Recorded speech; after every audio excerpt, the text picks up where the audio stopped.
Hello friends, आज हम इस क्लास में ये डिस्कस करेंगे कि जो अकाउंटेंसी का जो हमारा जो सिलेबस है उसमें से ऐसे टॉपिक्स, मतलब इम्पोर्टेंट तो पूरी की पूरा जो सिलेबस है वो है ही, लेकिन हमने एक एनालिसिस ले करके ये चीज़ देखी थी कि ये जो टॉपिक्स है इनमें से पेपर में, एग्जाम में 100% क्वेश्चंस आते हैं। चाहे वो आपका एनवीएस का पेपर हो जो 15 दिसंबर को जो हुआ था, चाहे वो केवीएस के लास्ट ईयर्स के पेपर्स हो, चाहे वो डीएसएसबी का हो, चाहे वो कोई भी स्टेट का टेस्ट हो। ये एनालिसिस हमने की कि इन टॉपिक से 101 क्वेश्चंस 101% क्वेश्चंस पुट आउट किए जाते हैं एग्जाम में। अब मैं अपनी ही बात नहीं कर रहा, आप लोगों के लिए हमारे स्कूल्स में, हमारे जो स्कूल है उसमें केवी में जो प्रिंसिपल है वो भी कॉमर्स बैकग्राउंड के हैं। तो मैंने ये ऐसी, जब हम बातचीत करने लगे तब मैंने ये ऐसी क्वेश्चन पुट आउट किया सर से कि सर आपके टाइम में क्या सिलेबस था, क्या हमारे टाइम में तो ये सिलेबस रहा है, तो आपके टाइम में कैसा पेपर आता था, कैसे आपको सोल आउट करना पड़ता था, क्या क्या टॉपिक्स पूछे जाते थे। तो उन्होंने बताया कि हमारे टाइम में एमसीक्यू नहीं रहते थे, हमारे टाइम में क्या होता था, पूरा क्वेश्चंस रहते थे और उसको हमें सोल आउट करना पड़ता था टाइम पीरियड में। फिर मैंने उनसे पूछा कि उस टाइम जब आप टेस्ट दे रहे थे तो उसमें से जो मोस्ट इम्पोर्टेंट कि क्या क्या चीज़ें पूछी गई थी, तो उन्होंने जैसे बताया है मेरे को टॉपिक, वो हम आगे की क्लास में देखेंगे। तो मैंने भी जब अपना एनालिसिस किया और जितने भी मैंने प्रीवियस ईयर के पेपर्स उठा करके देखे, चाहे वो स्टेट का हो, चाहे एनवीएस केवीएस या किसी भी, जैसे कि हमारा होता है कि कॉमर्स बैकग्राउंड का जो भी पेपर है, मैं स्पेशली टीचिंग का नहीं कर रहा, जो भी हमारा कॉमर्स के बैकग्राउंड का भी पेपर है उससे भी मैंने एनालिसिस किया कि इन टॉपिक से क्वेश्चंस 101 पूछे जाते हैं। तो जो आज हम टॉपिक डिस्कस करेंगे वो मतलब आपके लिए 101% क्या है, इम्पोर्टेंट है। भाई इम्पोर्टेंट तो आपके लिए पूरा का पूरा सिलेबस है, मैं ये नहीं कहूँगा कि केवल आप इतने से पढ़ करके ही पास हो जाओगे। आज केवल हम डिस्कस कर रहे हैं अकाउंटेंसी का जो मोस्ट इम्पोर्टेंट टॉपिक्स है वो, कि इतने पढ़ने से आप एग्ज़ाम क्रैक कर पाओगे, मैं ये नहीं कह रहा हूँ, लेकिन ये टॉपिक पे आपको बहुत ज़्यादा ध्यान देने की ज़रूरत है, क्योंकि इसमें से क्वेश्चंस 101% पूछे जाएंगे। फिर मैं कह रहा हूं कि ये वो टॉपिक है जिन पे आपको ज़्यादा से ज़्यादा फोकस रखना पड़ेगा अकाउंटेंसी में। अगर ये टॉपिक आपने कर लिए तो इसका मतलब आप ये मान करके चलिएगा कि आपका 70% सिलेबस अकाउंटेंसी का कंप्लीट हो गया, बाकी 30% तो पूरा सिलेबस ही बच गया। तो मैं ये तो नहीं कह सकता कि वो नहीं करना आपको पूरा है, लेकिन जो ये टॉपिक्स है इन पे हमेशा क्वेश्चंस रेज आउट किए जाते हैं एग्जाम में भी। तो आज हम देखते हैं कि कौन कौन से टॉपिक्स है अकाउंटेंसी में कौन कौन से टॉपिक्स है जो हमेशा पूछे जाते हैं। ये टॉपिक्स ये नहीं है कि आपको पता नहीं बाहर से दे रखे हैं, नहीं, केवल आपके 11th और 12th क्लास के क्या है टॉपिक्स है। ये आपको these topics you have to cover. तो देखते हैं।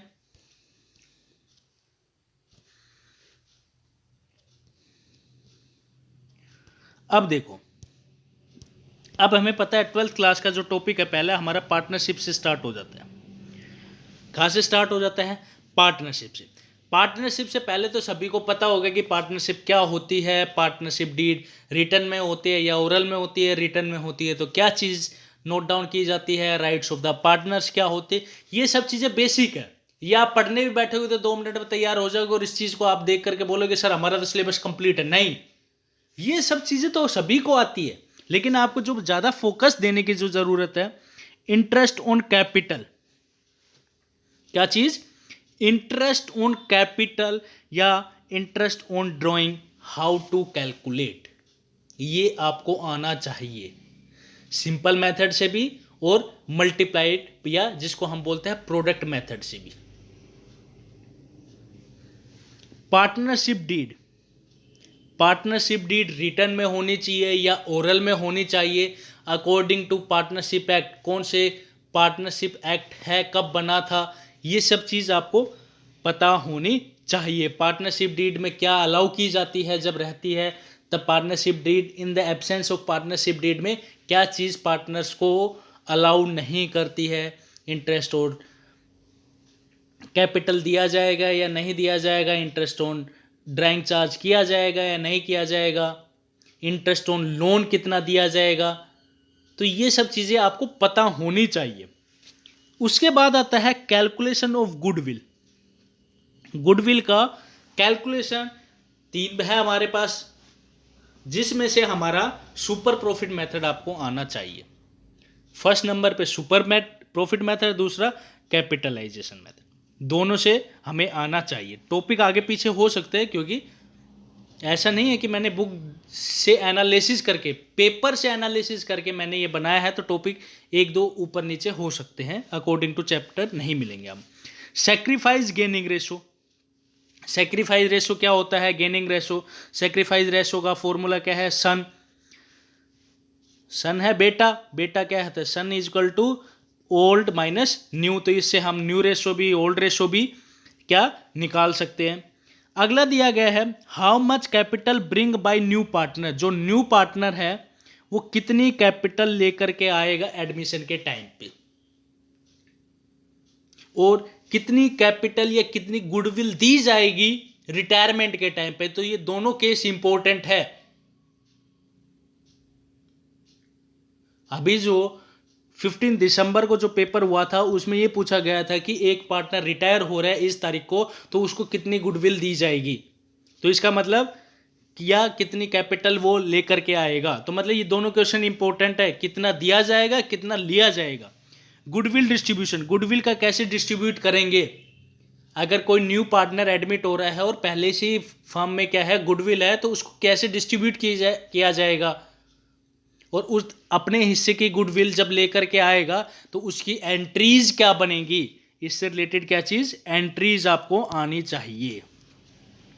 तो ये था हमारा पार्टनरशिप का, जो ये चीज तो आपको आनी ही आनी चाहिए, न्यू रेशो निकालना, सेक्रीफाइस रेशो निकालना, गेनिंग रेशो निकालना, interest on capital, interest on drawings, कितनी कैपिटल वो लेकर के आएगा जाएगा, तब उसको कितना उसका रेशो, कितना उसका हिस्सा लेकर के जाएगा, तो ये सब चीज़ हमें पार्टनरशिप डीड से कवर करनी पड़ेगी।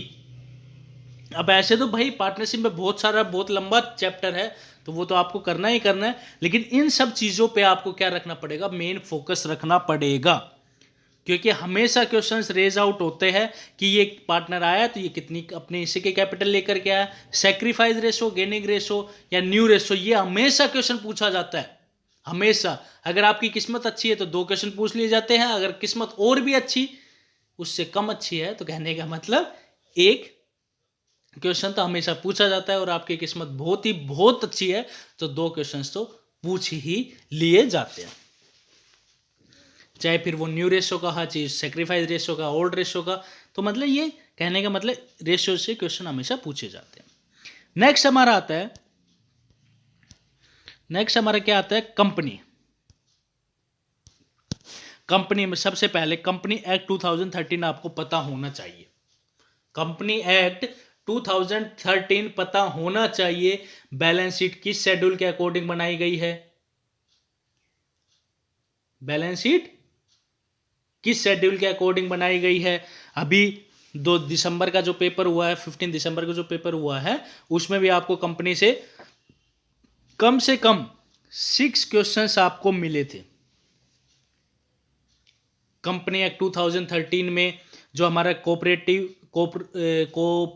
शायद है, कोऑपरेटिव सोशल रेस्पॉन्सिबिलिटी CSR करके ऐसा कुछ है, मेरे को एक्चुअल में ध्यान याद नहीं आ रहा, तो वो कौन से सेक्शन 135 सेक्शन के अकॉर्डिंग बना था, और उसमें जो पॉलिसीज जो बनाई जाती है तो वो कौन सी बैलेंस शीट के अकॉर्डिंग, कौन से शेड्यूल के अकॉर्डिंग, सॉरी बैलेंस शीट बोल रहा हूं, कौन से शेड्यूल के अकॉर्डिंग उससे रिलेटेड पॉलिसीज बनाई जाती है। मैक्सिमम डायरेक्टर्स कितने होते हैं, मिनिमम डायरेक्टर्स कितने हैं, तो ये सब चीज आपको बेसिक नॉलेज होनी चाहिए। दूसरा आता है मिनिमम सब्सक्रिप्शन, कि कितनी अमाउंट, कितना परसेंटेज मिनिमम सब्सक्रिप्शन होना चाहिए, तभी कंपनी अपने शेयर्स पब्लिक में इशू कर सकती है। तो ये होना चाहिए। एक जो हमारे इस बार के क्वेश्चंस में भी पूछा गया था, एनवीएस के क्वेश्चन में भी पूछा गया था, क्या चीज, ओवर सब्सक्रिप्शन का केस, ओवर सब्सक्रिप्शन का केस, ये चीज आपको देखनी पड़ेगी। शेयर फॉरफिटेड और ओवर सब्सक्रिप्शन आपको, और issue of debenture and redemption of debenture, ये तीन टॉपिक ऐसे हैं जो हमारा कम से कम पूरी अकाउंटेंसी के सिलेबस में 4 to 5 मार्क्स कवर करता है। 4 to 5 क्वेश्चंस इस टॉपिक में से मिलेंगे ही मिलेंगे, मिलेंगे ही मिलेंगे। शेयर फॉरफिटेड का तो आप सपने में भी अगर सोचो तो आपको क्वेश्चन मिलेगा शेयर फॉरफिटेड का, हमेशा ही हमेशा। ये आपको पता होना चाहिए कि शेयर फॉरफिटेड अमाउंट कितनी है, कैपिटल रिजर्व क्या होता है, और रिजर्व कैपिटल क्या होती है, कि कितना अमाउंट रिजर्व कैपिटल में ट्रांसफर किया जाएगा या कितना अमाउंट कैपिटल रिजर्व में ट्रांसफर किया जाएगा। दोनों के बीच में लोग बहुत कंफ्यूज होते हैं, कैपिटल रिजर्व क्या होता है, रिजर्व कैपिटल क्या होता है। शेयर फॉरफिटेड के क्वेश्चंस और issue of debenture and redemption of debenture का क्वेश्चन अभी से ही आप ये मान करके चलो, इसमें से 4 से 5 क्वेश्चंस आपको मिलेंगे। आप ये मान करके चलना कि इसमें से क्वेश्चंस मिलेंगे ही मिलेंगे, ये छोड़ने की चीज नहीं है। इसको तो आप मतलब कि अगर किसी को सोल आउट नहीं करना आता तो रटना चालू कर दो इस टॉपिक को, क्योंकि जब वहां कैलकुलेशन करने बैठते हैं तो हमारे पास टाइम इतना कम होता है कि हम पूरा क्वेश्चन करने लग जाते हैं। नहीं, केवल आपको डायरेक्ट ये देखना है कि कितना अमाउंट आया, कितना अमाउंट का पैसा नहीं आया, कि क्या कितना अमाउंट शेयर फॉरफिट होगा, कितनी अमाउंट उसकी निकलेगी। हम लोग देखने, मेरे पास कमेंट्स आ रहे हैं, व्हाट्सएप पे मैसेज आ रहे हैं, सर हम लोगों ने एनवीएस के क्वेश्चंस में भी ये आया था क्वेश्चन और उसके बाद हमारा पेपर छूट गया। भाई पेपर तो आपका एक्चुअली में छूटेगा ही जब आप पूरा क्वेश्चन आप करने लगोगे। क्यों? क्योंकि प्रैक्टिस है नहीं। पूरा क्वेश्चन आप करोगे तो वो टाइम कंज्यूम करेगा।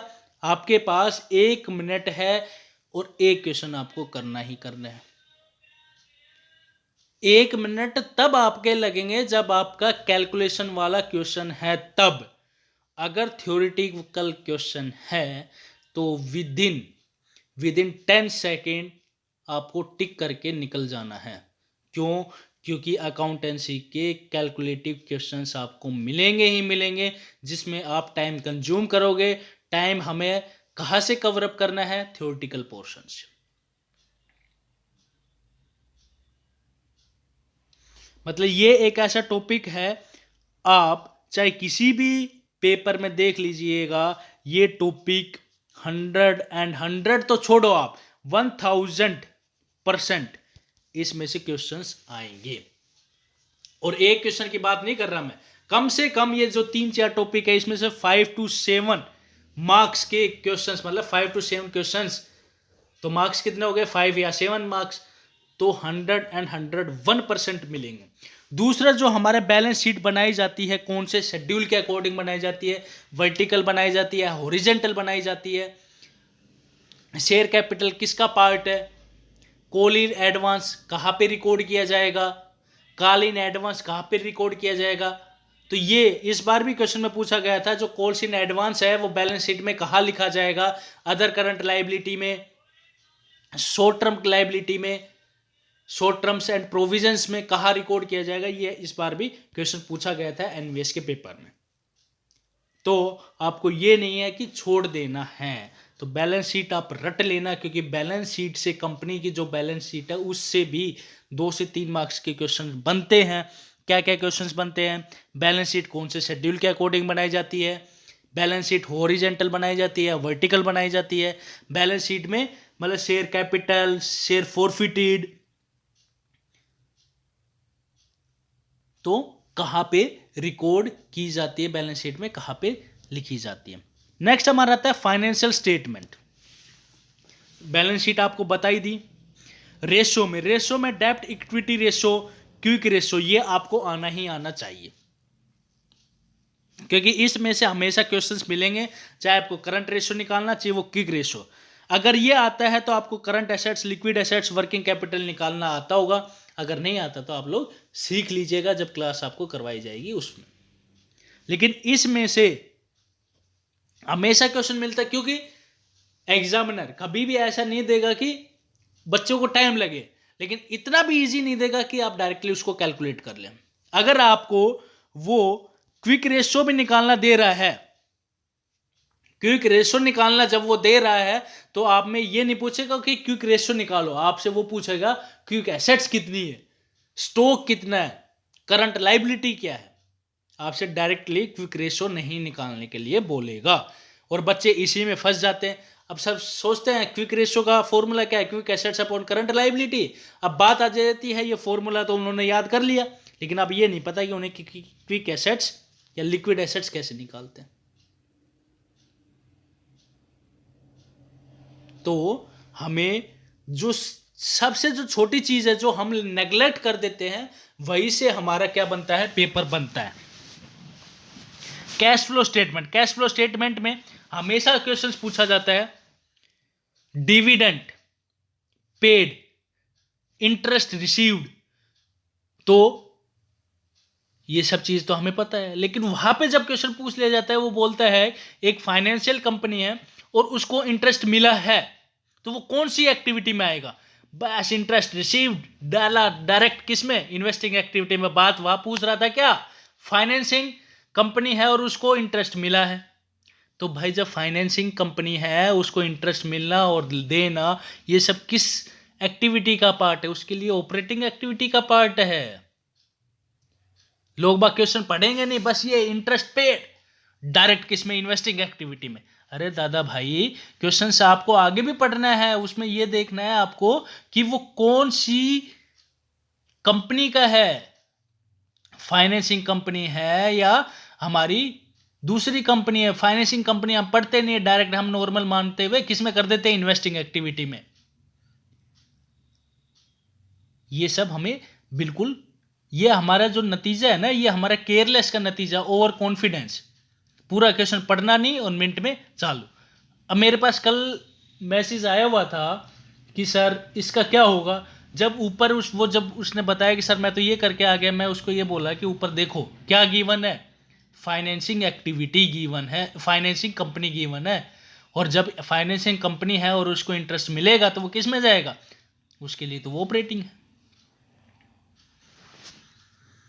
तो ध्यान देना है, बिल्कुल केयरलेस होकर के हमें तैयारी नहीं करनी है, ना ही हमें क्वेश्चंस करने हैं, बिल्कुल दिमाग से क्वेश्चंस करने हैं, ध्यान लगा करके, क्योंकि हमारे पास यही एक गोल्डन चांस है।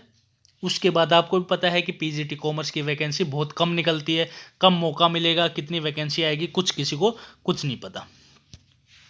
नेक्स्ट हमारा है क्लास 11th का सिलेबस, जो सबको इजी लगता है, लेकिन फिर भी डिफिकल्ट है। अकाउंटिंग साइकिल, जो अकाउंटिंग प्रोसेस है, फर्स्ट चैप्टर में कोई नहीं पढ़ता। क्यों? क्योंकि भाई क्या पढ़ना है, इसमें से आएगा नहीं, और उसी में से क्वेश्चन पूछ ले जाता है, first step, second step, third step क्या है अकाउंटिंग प्रोसेस का, साइकिल का। Expenditure, intangible assets,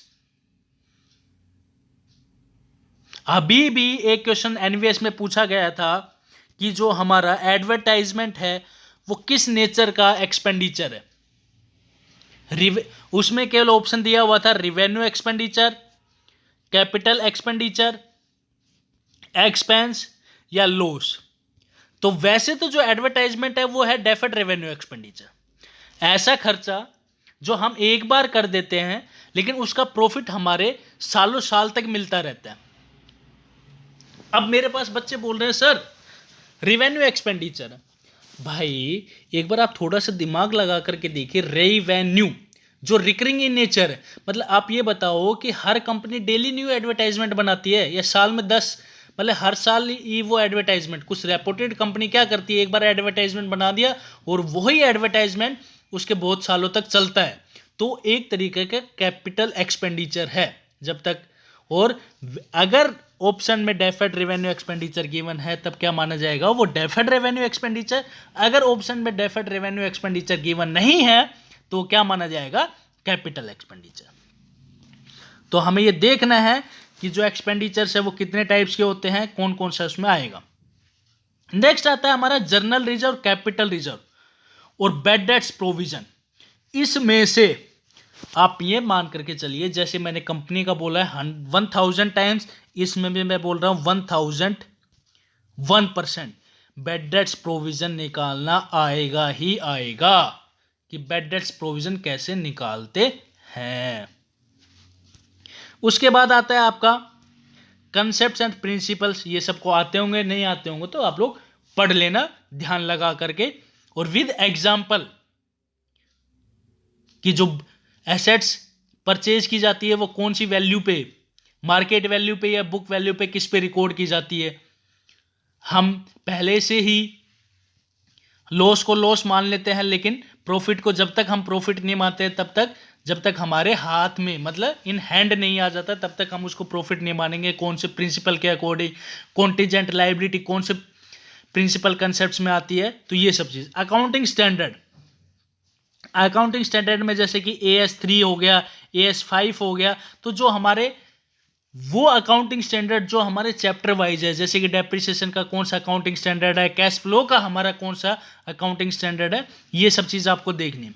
journal proper में कौन कौन से आइटम्स लिखे जाएंगे, आप सबको पता है कि सेल्स बुक में कौन से आइटम लिखे जाते हैं, कैश बुक में कौन से आइटम लिखे जाते हैं, purchase return book, sales return book. लेकिन जो भी आइटम इन सब बुक में, सब्सिडरी बुक्स में नहीं लिखा जाता, तो इसका मतलब वो कहाँ पे लिखा जाता है, जर्नल प्रॉपर में। तो जर्नल प्रॉपर में कौन कौन से ट्रांजैक्शंस लिखे जाएंगे। सस्पेंस अकाउंट, बीआरएस का एक क्वेश्चन 101% आता है। एक टॉपिक इसमें बच गया, types of error.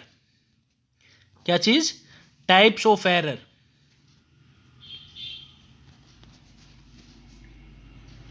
Next bill of exchange, days of grace.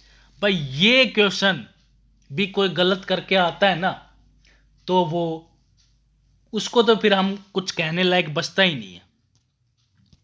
और हमें पता है कि इसका एक क्वेश्चन आता ही आता है, एक क्वेश्चन तो डेज का ग्रेस का आता ही है, और बिल डिसऑनर और डिस्काउंटेड का एक क्वेश्चन आता ही। हमें पता है कि ये चैप्टर हमारा कितने नंबर का आता है, 2 नंबर का आता है, एक एक मार्क्स बन करके हमारी कट ऑफ बनेगी। ये बात याद रख लेना आप लोग। कभी सोचो कि ये इंपॉर्टेंट कम है तो इसको नहीं करना, ये इंपॉर्टेंट ज़्यादा है तो इसको कर लेना। एक एक मार्क्स हमें आगे लेकर के जाएगा और एक एक मार्क्स हमें पीछे लेकर के जाएगा, ये बात याद रख लेना।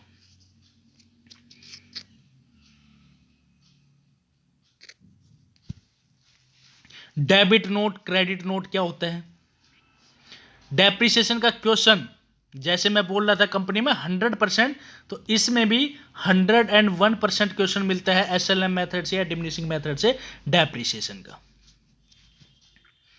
ग्रोस प्रॉफिट कैसे निकालते हैं, नेट प्रॉफिट कैसे निकालते हैं, ऑपरेटिंग प्रॉफिट कैसे निकालते हैं, हमेशा क्वेश्चन पूछा जाता है। आंख बंद करके इसको याद कर लेना या आप लोग सोल्व कर करके देख लेना। मतलब ये ऐसे टॉपिक्स है जो आज हम जो ये डिस्कस किए हैं ना, ये एक ऐसे टॉपिक्स है जिसमें से 100% क्वेश्चंस आते हैं। इसमें से 100 में से तो नीचे जाने की गुंजाइश नहीं है, मतलब कि यहाँ से तो क्वेश्चंस मिलेंगे ही मिलेंगे। ये टॉपिक आपको क्या करना है, फोकस रखते हुए, ध्यान रखते हुए हमें क्या करना पड़ेगा, तैयारी करनी पड़ेगी। क्लियर है बात। और ये टॉपिक ऐसे चूज किए गए कि हमने देखा, एनालिसिस किया है मैंने बैठ करके, कि हमेशा क्वेश्चंस पूछे जाते हैं, चाहे वो वेदर टीचिंग एग्जाम है या नॉन टीचिंग एग्जाम है। If these are related to commerce, then these questions must and must raise out in the paper, हमेशा उठाए जाते हैं पेपर में क्वेश्चंस। तो ये टॉपिक नेगलेक्ट करने के तो है ही नहीं, और आपके पास टाइम बिल्कुल लिमिटेड है, सीट बहुत कम है, कंपटीशन बहुत ज़्यादा है, जिसमें से हमें कॉमर्स की लगभग 30+ वैकेंसी है ओनली, इससे ज़्यादा नहीं है। अब आपको देखना है कि हमें 30+ में कैसे आना पड़ेगा, ये चीज़ आपको देखनी है। अब कोई क्वेश्चन, कोई कमेंट में मेरे से ये पूछ रहा है कि सर आप ये बताओ कि पेपर फर्स्ट की तैयारी कैसे करें, पेपर फर्स्ट की तैयारी कैसे करें। भाई आपके पास 100 मार्क्स का सब्जेक्ट का है, आपका 100 मार्क्स हो गया सब्जेक्ट का, इसमें से आप कोशिश करो कि 100 में से 90+ मार्क्स आपके आए। दूसरा आपका पेडागोजी कितने मार्क्स का है, 40 मार्क्स का, उसमें से आपको पढ़ना है कितने मार्क्स का, 30+ मार्क्स आपको लेकर के आने। तो ये कितने आ गए, 20, ये हो गया हमारे पास। अब बच गया 40 में से आप रीजनिंग के लेकर के, हिंदी मिला करके, इंग्लिश मिला करके, और क्या चीज मिला करके, कंप्यूटर मिला करके आपको कितना लेकर के आना है, 15 मार्क्स। तो आपके कितने हो गए, 135, जो कि आपके लिए बहुत अच्छा स्कोर रहेगा। तो अब आप देख लीजिएगा सबसे ज्यादा फोकस किस पे करना है। ये पोर्शन ऐसा बचा है, चाहे आप इस पे आप ये मान करके चलो पूरा दिन भी लगा दोगे, तब भी आपकी कोई गारंटी नहीं है कि उसमें से क्वेश्चंस मिलेंगे ही मिलेंगे और नहीं मिलेंगे। बस जीके है, आप चाहे कितना ही याद कर लेना क्वेश्चंस, मिल जाए तो अच्छी है और नहीं मिले तो अच्छा है। हिंदी के आप तैयारी करो, प्रैक्टिस करो। अब ये नहीं कि आप प्रैक्टिस कर रहे हो तो वही क्वेश्चन मिलेगा, समास आ रहा है तो जो आपने पढ़ा है वही समास आएगा। आपको अपनी बेसिक जो नॉलेज है उससे को लगा करके क्वेश्चन सोल्व आउट करने हैं 40 मार्क्स के। लेकिन जो आपका कंपटीशन है वो यहां पे है, क्योंकि सब्जेक्ट के टीचर्स है वो अपना 100% देंगे सब्जेक्ट में, और उनको पता है कि ये पोर्शन 40 मार्क्स का न्यू इंक्लूड हुआ है, तो इस पर भी देंगे। क्यों, क्योंकि पता है कि कंपटीशन यहां भी बढ़ेगा। क्यों, चाहे वो चीज कितने ही साल से तैयारी कर रहे हों, उनकी सब्जेक्ट ही तो अच्छी है। ये चीज तो नया डाल दिया, ये चीज तो नया डाल दिया भाई। जो नए स्टूडेंट्स है वो इसको भी पढ़ेंगे, इसको भी पढ़ेंगे, तो कंपटीशन टफ होगा या नहीं होगा। तो इसका मतलब सबसे ज्यादा फोकस आप लगा दो पेपर पे, और जो आपका 40 नंबर का साइकोलॉजी है उसके ऊपर। उसमें से अगर आपने 90 और 30+ लेकर के आ गए, तो आप ये मान करके चलो आप मेरिट लिस्ट में आ जाओगे और आप इंटरव्यू की तैयारी करना। अगर आपके 100 में से 90 से कम रह गए, तो आप ये मतलब घर आकर के आप ये भी मत देखना कि आंसर की आएगी और हम उसका वेट करेंगे और कट ऑफ का वेट करेंगे। ये बात आप हमेशा अभी से ही दिमाग में रख लीजिए। अगर आपके 100 में से 90 क्वेश्चंस ठीक होते हैं, क्योंकि एग्जाम में पता चल जाता है, जो पढ़ करके जा रहा है एग्जाम देगा तो उसको पता चल जाएगा कि लगभग मेरे कितने क्वेश्चंस ठीक है। तुक्का मारने वाले क्वेश्चंस कभी भी सही नहीं होते हैं, मोस्ट प्रोबेबिलिटी 1% हो जाते हैं। तो पेपर देने बैठो तब आप अंदाजा लगा लेना कि हमारे सब्जेक्ट में से कितने ठीक है और साइकोलॉजी में से कितने ठीक है। अगर 90+ इसमें से ठीक है, 30+ इसमें से ठीक है, तो आप अपना सिलेक्शन मेरिट लिस्ट में देख लेना, उसका 101% मेरिट लिस्ट में नाम मिलेगा। अगर इसमें से थोड़ा सा भी कम रह जाता है, 90 से कम, 30 से कम, तो आप निश्चित होकर के आप घर पे आना, आराम से सोना और किसी दूसरे एग्जाम की तैयारी करना।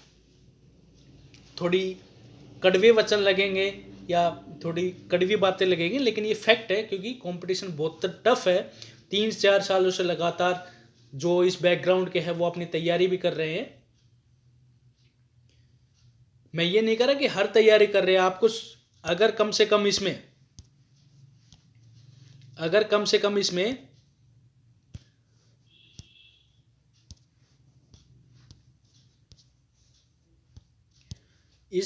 से कम अगर आपके कॉमर्स के 10,000 फॉर्म्स भरे जाते हैं, तो आप ये मान करके चलना जो तैयारी करने वाले हैं वो केवल कितने हैं, 100 है।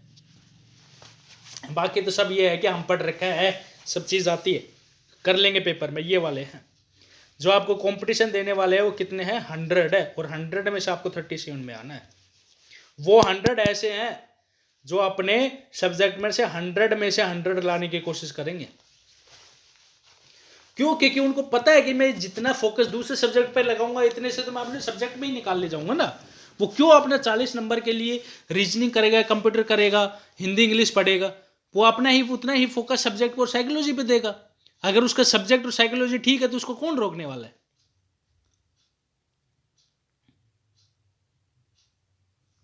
सही बात है ना। तो जितना ज्यादा हो अपना सब्जेक्ट और साइकोलॉजी पे जुट जाइए। मतलब एक क्वेश्चन आप एनसीईआरटी को तो आप ये मान करके चलिए, नींद में भी आपसे भी कोई पूछे कि ये लाइन कहाँ लिखी है, तब आपको बता देना है कि ये लाइन इस चैप्टर में इस पेज पे लिखी हुई है। क्योंकि एनसीईआरटी कोई बड़ी बुक नहीं है, ज़्यादा पेज नहीं है। दिन के आप पूरे दिन में भी आप 4-4 पेज पढ़ोगे तब भी आपकी कंप्लीट हो जाएगी। कब तक? एग्जाम आने तब तक रिवाइज भी हो जाएगी। लेकिन आप ये सोचो कि मैं शॉर्टकट तरीके से प्रीवियस ईयर के पेपर लगा लूँ, एमसीक्यू क्वेश्चंस कर लूँ अभी से। भाई एमसीक्यू क्वेश्चंस और जो लास्ट ईयर के पेपर्स तब लगाने में मज़ा है जब आप पूरा सिलेबस कवर कर चुके होंगे। आप ये सोचो कि मैं प्रीवियस ईयर के क्वेश्चंस और एमसीक्यू लगाने से पास हो जाऊंगा, तो ये तो आपकी गलत फहमी है। क्यों? क्योंकि हमेशा जो प्रीवियस ईयर का पेपर आता है उसमें से कुछ भी क्वेश्चंस नहीं मिलते सब्जेक्ट के। अगर उसमें से क्वेश्चंस मिलने लग गए तो आप ये बताओ कि फिर पढ़ेगा कौन? तो सब तो फिर एक काम करेंगे, 10 साल के लास्ट 10 ईयर्स के पेपर सब करके चले जाएंगे। ये सीटेट एग्ज़ाम नहीं है, एक बात याद रख लेना। सीटेट एग्ज़ाम नहीं है। कोई जिन्होंने सीटेट भी कर रखा होगा उनको भी पता है कि सीटेट का लेवल क्या है और इसका लेवल क्या है। और कंपटीशन आपको 100 के बीच में रखना है। देख लीजिए, इतने फार्म बढ़े जाएंगे तो उसमें से केवल 100 बच्चे ऐसे होंगे जो रियलिटी में तैयारी कर रहे हैं और कर रहे हैं और करते रहेंगे। तो ये थी आज की क्लास। इसमें जो अगर आपको अच्छा लगा हो तो थोड़ा ध्यान दीजिएगा और जो टॉपिक्स बताए हैं उस पर ज़्यादा से ज़्यादा फोकस करिएगा। और मैं भी अपनी कोशिश करूँगा कि इन टॉपिक्स के ऊपर जल्दी से जल्दी वीडियो बनाऊं।